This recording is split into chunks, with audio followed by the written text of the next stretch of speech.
In this video, we are going to show you how to log into your Manus AI account. So this goes for your web browser. This also goes if you download it and install the Manus AI app on your PC itself.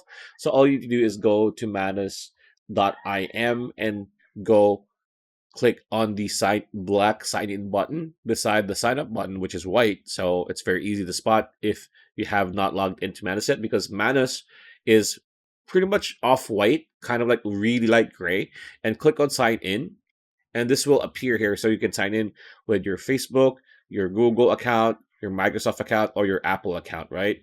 So for us, we are using our Facebook. So all we need to do is click on this, and automatically it's going to log in to our Manus AI account. So let's wait for it to finish.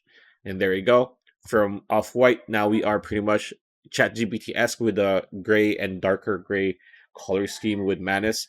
And yeah, that's how you log into your account on Manus AI. Pretty much it. That's a video. Hope you liked it. Like, comment, share, subscribe, ring that bell icon. I'll see you on the next video.